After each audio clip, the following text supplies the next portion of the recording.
Welcome to AI podcast. आज हम discuss करेंगे द इंडियन एक्सप्रेस के 20 मई 2026 के most important current affairs UPSC exam perspective के साथ। और सभी सुनने वालों का इस विस्तृत चर्चा में स्वागत है। आज हम काफी कॉम्प्लेक्स टॉपिक्स को आपस में कनेक्ट करेंगे। नोट्स का लिंक डिस्क्रिप्शन बॉक्स में अवेलेबल है। आपका फीडबैक और सजेशंस हमें और बेटर कंटेंट बनाने में हेल्प करते हैं, so don't forget to comment. बिल्कुल। तो आज का जो हमारा फोकस है वो इस धुंधलेपन को साफ करना है जो हमारे आसपास के सिस्टम्स में दिख रहा है। हम देखेंगे कि कैसे एक साधारण सी चुनौती जैसे दिल्ली की हीट वेव का कनेक्शन सीधा हमारे अर्बन गवर्नेंस से है और वही चीज आगे जाकर ग्लोबल जियोपॉलिटिक्स को टच करती है। तो शुरुआत करते हैं एक ऐसी प्रॉब्लम से जो सच में अभी हर किसी को फिजिकली महसूस हो रही है, दिल्ली की एक्सट्रीम हीट वेव। मतलब टेम्परेचर 45 डिग्री सेल्सियस क्रॉस कर चुका है। हाँ, और इसकी वजह से GRAP1 यानी ग्रेडेड रिस्पॉन्स एक्शन प्लान का पहला स्टेज लागू हो गया है, जो कि आमतौर पर हम देखते हैं कि सर्दियों में पोल्यूशन के टाइम लगता है ना? एकदम सही। पर अब हीट वेव और धूल की वजह से हालात ऐसे हो गए हैं कि इसे अप्रैल में ही लगाना पड़ा। और इसी के साथ एक और डेंजर साइन है। पावर डिमांड ने 7,776 मेगावाट का नया रिकॉर्ड बना दिया है। वेट, अप्रैल में? आमतौर पर तो पीक डिमांड मई एंड या जून में आती है ना? एग्जैक्टली। इस बार अप्रैल में इसका आना एक बहुत बड़ा रेड फ्लैग है। हालात जमीन पर इतने गंभीर हैं कि कंस्ट्रक्शन वर्कर्स को ORS और सत्तू के किट्स दिए जा रहे हैं।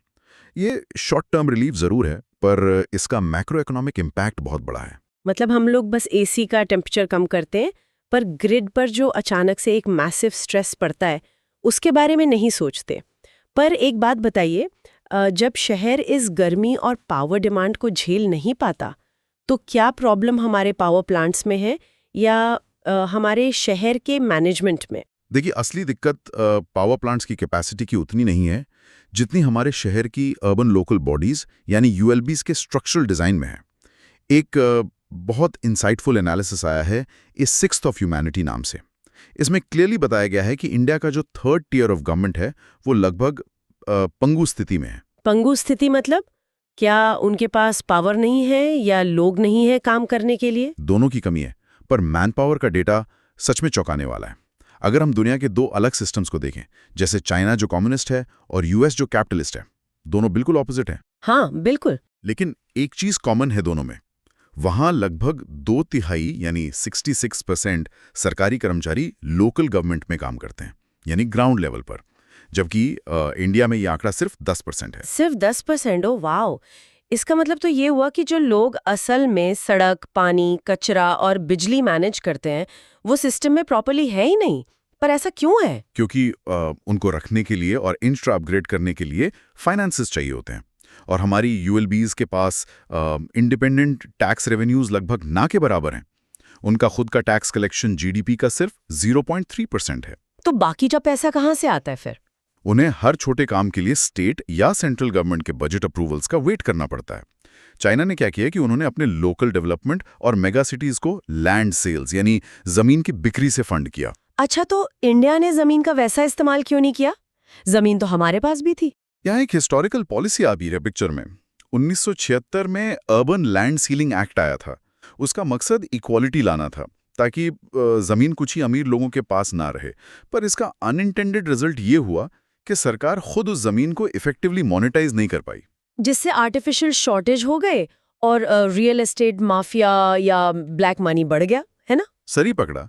जब तक शहरों में कम्पिटिटिव सब फेडरलिज्म नहीं होगा, यानी जब तक शहर आपस में विकास के लिए कम्पीट नहीं करेंगे, तब तक वो इन क्लाइमेट चैलेंजेस से नहीं लड़ पाएंगे।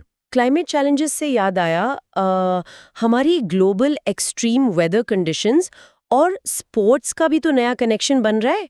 जैसे फीफा वर्ल्ड कप में WBGT यानी वेट बल्ब ग्लोब टेम्परेचर का यूज होने लगा है प्लेयर्स की सेफ्टी के लिए। हाँ, WBJ के बहुत ही क्रिटिकल मेजर बन गया है, क्योंकि ये सिर्फ टेम्परेचर नहीं बल्कि ह्यूमिडिटी, विंड स्पीड और सोलर रेडिएशन सबको फैक्टर इन करता है।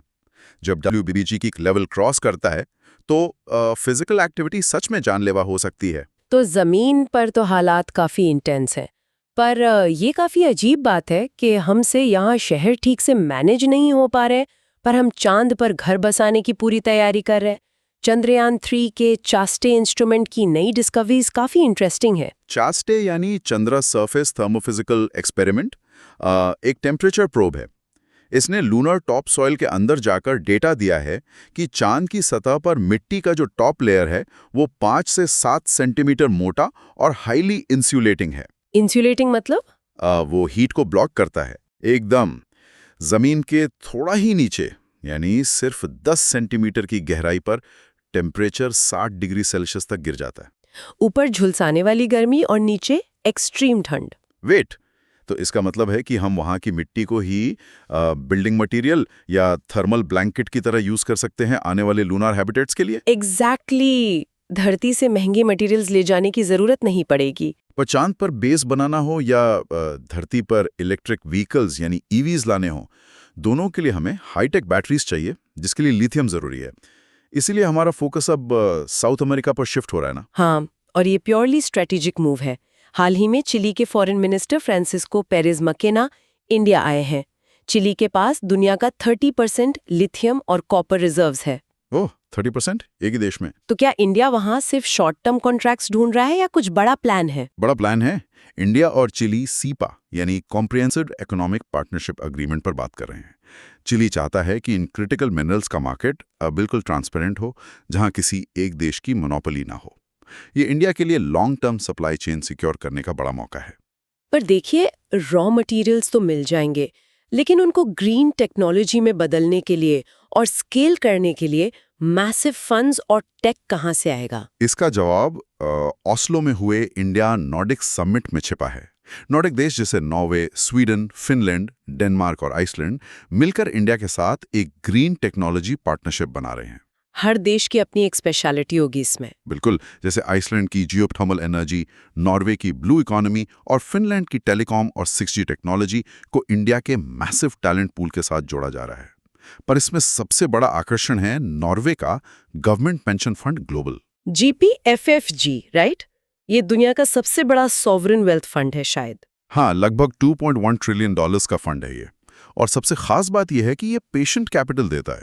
ये पेशेंट कैपिटल थोड़ा समझाइए, नॉर्मल वेंचर कैपिटल से कैसे अलग है ये? वेंचर कैपिटल को हर क्वार्टर में ग्रोथ चाहिए होती है, पर पेशेंट कैपिटल 10 या 20 साल के होराइजन पे इन्वेस्ट होता है।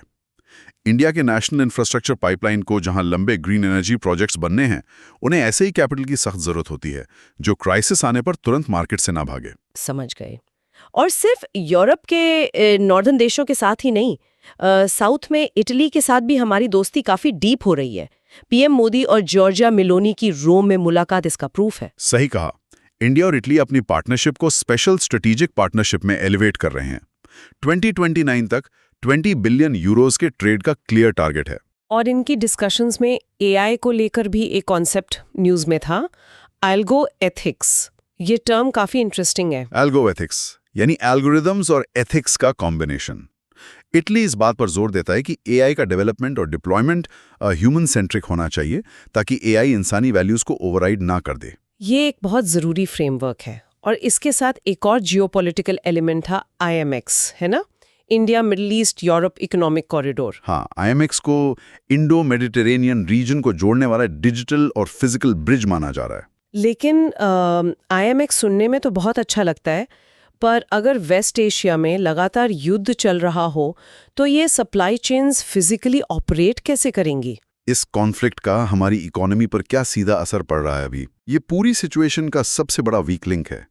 वेस्ट एशिया कॉन्फ्लिक्ट और स्ट्रेट ऑफ हॉर्मूज के आसपास की इंस्टेबिलिटी की वजह से ब्रेंट क्रूड ऑयल के दाम पिछले कुछ वक्त में 50% तक बढ़ गए हैं। 50%? ये तो इंडिया जैसी इकोनॉमी के लिए बहुत बड़ा झटका है जो इतना ऑयल इंपोर्ट करती है। बिल्कुल। CISIL की एक रिपोर्ट प्रोजेक्ट करती है कि FY27 में तेल के दाम $90 से $95 पर बैरल तक रह सकते हैं, जिससे हमारा ऑयल ट्रेड डेफिसिट बहुत तेजी से बढ़ेगा। और इसी वजह से रेटिंग एजेंसी ICRA ने इंडिया की FY27 की GDP ग्रोथ का अनुमान घटाकर 6.2% कर दिया है। तो वहां का वॉर हमारी इकोनॉमी की स्पीड धीमी कर रहा है। शायद इसीलिए US ने रशियन क्रूड ऑयल पर लगाए गए अपने ही सैंक्शंस का वेवर 17 जून तक बढ़ा दिया है। एकदम सही कनेक्शन जोड़ा। यूएस भी नहीं चाहता कि ग्लोबल ऑयल सप्लाई मार्केट से एकदम कम हो जाए और प्राइसेस और ज्यादा शूट अप करें। स्पेशली उनके इलेक्शन ईयर में तो बिल्कुल नहीं। हाँ, इसलिए ये जो रशियन तेल टैंकर्स पर लोड हो चुका है उसे खरीदने की छूट दे दी गई है। इंडिया ने इस पर अपनी स्टैंड हमेशा क्लियर रखी है कि हम अपनी एनर्जी सिक्योरिटी के लिए वहां से तेल लेंगे जहां से कमर्शियल वायबिलिटी होगी। और इस तरह की ग्लोबल आर्थिक और डिप्लोमेटिक टेंशन्स को मैनेज करने के लिए 12 और 13 सितंबर 2026 को दिल्ली में होने वाला ब्रिक्स समिट एक बहुत बड़ा स्टेज बनने वाला है ना। बहुत बड़ा। इसमें रशियन प्रेसिडेंट पुतिन और चाइनीज प्रेसिडेंट शी जिनपिंग दोनों आ रहे हैं। अक्टूबर 2019 में मामल्लापुरम समिट के बाद ये शी जिनपिंग की पहली इंडिया विजिट होगी। हालांकि जमीन पर देखें तो एलएसी पर अभी भी लगभग 50,000 सैनिक तैनात हैं। डी-एस्केलेशन पूरा नहीं हुआ है। सही बात है, पर फिर भी दोनों का एक प्लेटफॉर्म पर आना एक डिप्लोमेटिक जरूरत है। ब्रिक्स अब एक्सपैंड हो चुका है और इस समिट में कोशिश यही होगी कि वेस्ट एशिया वॉर और ग्लोबल इश्यूज पर एक आम सहमति यानी कंसेंसस बनाया जाए जो G20 या UN में नहीं बन पाया था। चलिए ग्लोबल रूल्स और डिप्लोमेसी से वापस देश के कानून की तरफ आते हैं। एक बहुत ही टेक्निकल पर इंपॉर्टेंट लीगल कॉन्सेप्ट आजकल चर्चा में है, डॉक्ट्रिन ऑफ स्टारी डिसाइसिस। कानूनी और कॉन्स्टिट्यूशनल लेवल पर यह बहुत महत्वपूर्ण है, पर ध्यान रहे यूपीएससी के पर्सपेक्टिव से हम इस केस की सिर्फ लीगल फाइंडिंग्स डिस्कस कर रहे हैं। इसमें कोई पॉलिटिकल स्टैंड नहीं है हमारा। बिल्कुल, हम सिर्फ फैक्ट्स और लॉ पर फोकस कर रहे हैं। तो दिल्ली राइट्स केस में उमर खालिद की इंटरिम बेल प्ली को दिल्ली कोर्ट में इस आधार पर रिजेक्ट कर दिया कि उनके चाचा के निधन और मां की सर्जरी के रीजंस इमीडिएट नेसेसिटी नहीं है। लेकिन इससे एक बड़ा मुद्दा सुप्रीम कोर्ट में हाईलाइट हुआ इस डॉक्ट्रिन ऑफ स्टारे डिसाइसिस के रूप में।